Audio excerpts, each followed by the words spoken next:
You've probably seen one of these, a Lego brick.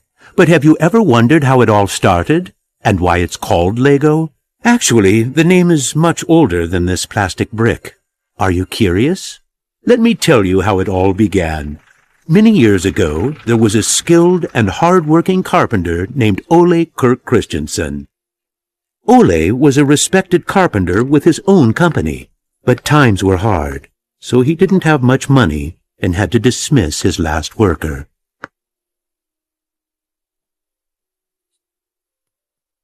Come on in. I've closed down the workshop and packed my things. Thank you. I suppose I'd better write you a paycheck.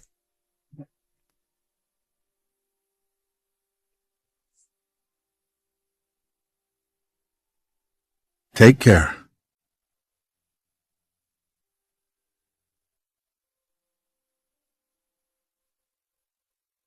Well, that was the last one. I just didn't imagine that it would come to this. I know. It's hard to understand. But at least now it can't get much worse. But it did get worse. Shortly after, Ole lost his wife. But Ole was a special person. He wasn't the type that gave up. And with the responsibility of his 4 sons, he had to think of something. Ole had gotten an idea, and for him it never took long to put an idea into action. Ole's little invention made his boys so happy that he thought maybe he should start making toys. Ole decided to give it a try. Luckily, he had saved up a lot of wood from the carpentry production. He could now use it to make toys. Time passed by, and even though Ole was a skilled carpenter and had a good eye for quality and detail, sales were very slow. Luckily, one of his sons, Gottfried, started helping out his dad after school. Together, they just barely managed to keep up the production. Eventually, word began to spread that wooden toys of the finest quality were being made in the little workshop in Billund. One day, a man drove into town, a man who would change Ole's future.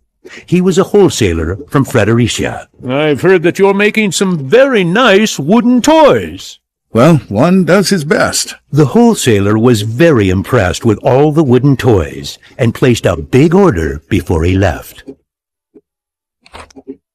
Now there's finally someone who can see the opportunities in what we're doing. Look at this. The wholesaler wants to put a lot of our toys into his store for the holidays. It's going to be a good Christmas this year, but we'll be busy. Now there was a lot to do in the little workshop, and Ole could rehire his former workers. Ole only used the highest quality wood, which was hand-picked and very carefully prepared. They worked day and night to get the order finished, so the wholesaler could get the toys out in stores before Christmas. Is there something wrong, Dad? I'm afraid that we're in big trouble. In the middle of their work, Ole received a letter saying that the wholesaler had filed for bankruptcy and couldn't buy the toys that he had ordered. But what are you going to do? What about Christmas? Now we can't even afford food? I'll do it. What are you going to do, Dad? I'll do it myself. I'll drive around selling the toys. There was no time to lose. Ole packed the car with all the toys and drove off. Ole was a very good toy maker, but was not a very good salesman. He didn't like praising himself or talking about how carefully the toys had been made, but he had to keep trying if he was going to sell anything. This is going to be a blast. Is there anything you're interested in?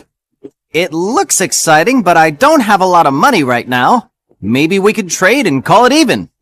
Well, I would prefer money, but... In the end, he succeeded in selling all the toys. He didn't receive as much money as he had hoped, but the family managed, and they had plenty of food for Christmas.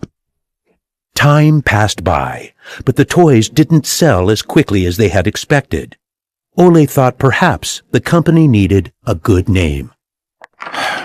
What should it be? It has to be a short word. I want it to convey playing well. In Danish, playing well is called leg godt. What should it be? What should it be? Yeah, if only I could get some sort of a sign.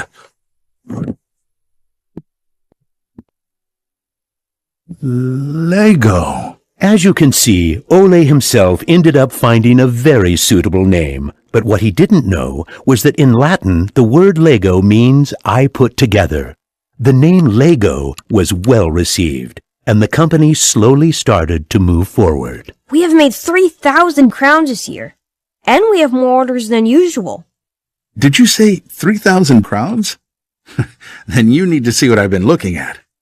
Even though Gottfried wasn't comfortable spending money on a milling machine, he could see that it was useful and that the quality of the toys improved. Could you finish the last batch and get it ready for shipping? I will. Dad, I saved a lot of money for the company today. Really? How? I figured we could save money in the lacquer, so I only coated the ducks twice instead of 3 times. You what? Unfortunately, Gottfried's idea didn't go over well with Ole. Ole made Gottfried unpack all the ducks himself, give them the last layer of lacquer, and bring them back to the train station. Ole believed in high quality and not cheating his customers.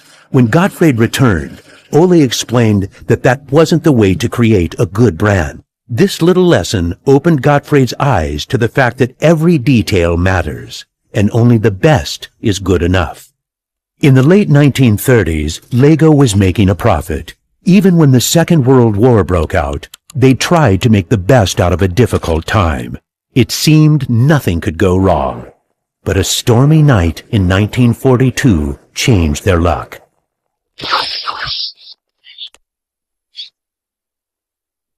There's a fire! The workshop is on fire! But when the firemen arrived, they were unable to save the workshop. It burned to the ground, and all the drawings and models were destroyed.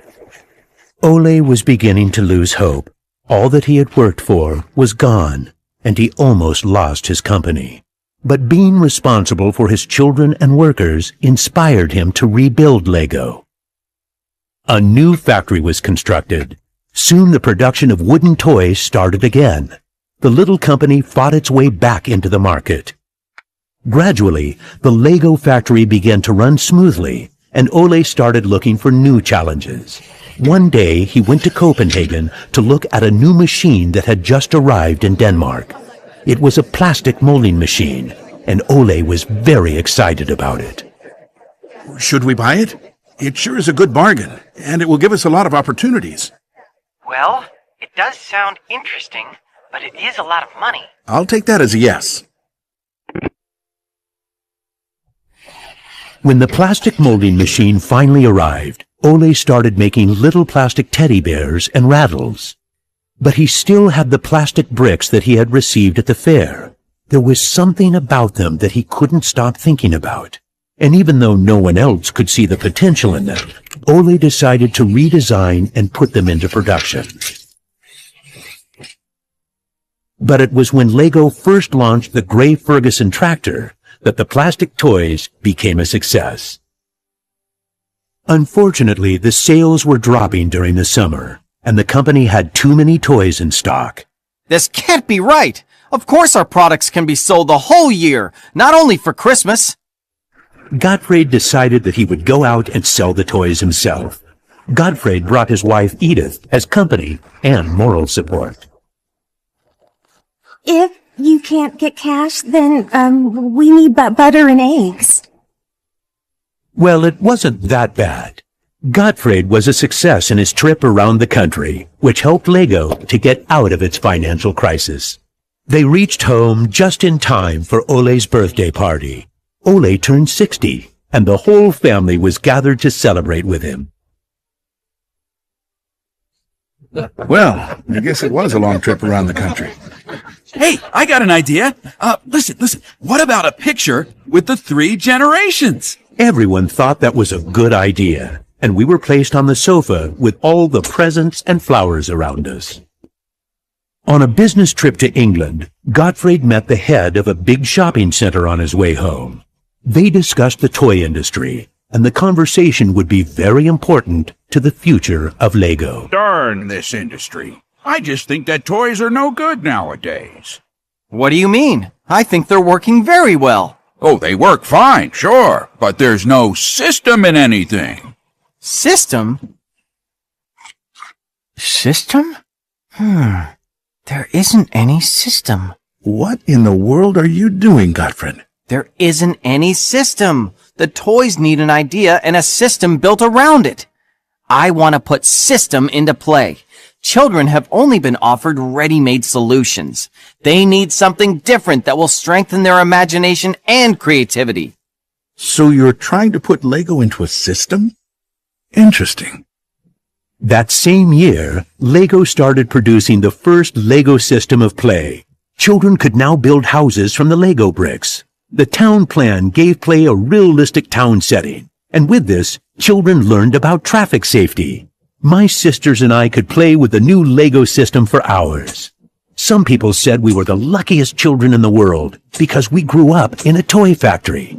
It was a huge breakthrough, and Gottfried decided to try selling it outside of Denmark.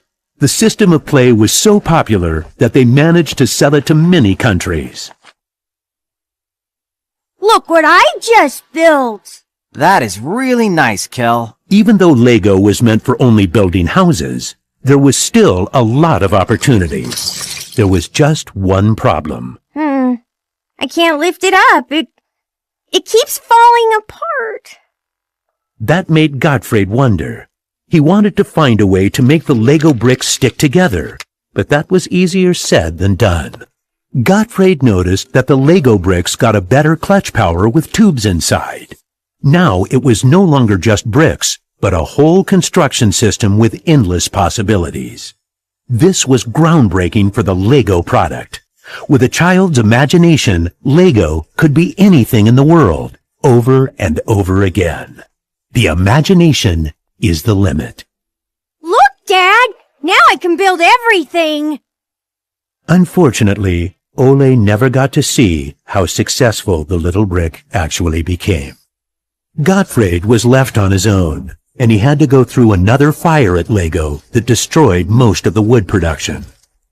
Just like his father, Gottfried knew that he had to try to get the best out of any situation and never give up. Gottfried took the hard times with his head held high. As sales grew, the company also got bigger. He had to think ahead, and he decided not to resume the production of wooden toys, and to only focus on the Lego system. It turned out to be a great decision. Many new models were built, and Lego got stronger in the toy industry. Sir, which one of these do you think is the best? That one.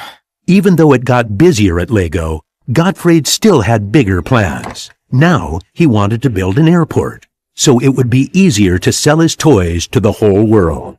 Like father, like son. It didn't take long to put his idea into action. Only 3 years later, Billund Airport was opened. The many guests and business connections who visited the company always wanted to see the modeling department. Gradually, it got so crowded that it was hard for the employees to keep up their work. I think we better wait a while. Gottfried could see that something had to be done. He needed a bigger place to display the Lego models. I don't want to interrupt, so I'll just put this package of our new Lego train, on the table. Just put it there. Train? The idea grew quickly from an exhibition room to an amusement park. And then we could have a tower so you could look over the whole park from above, the whole town. It will be a land made out of Lego. Legoland! Well, it looks interesting, but how many visitors are you actually counting on? Well, I guess, 200, 300,000? 300,000! Even though it sounded like a lot, my dad was actually pretty far off the mark. There were 600,000 guests the very first year. My family and I were there to greet the guests. We've kept up this tradition ever since.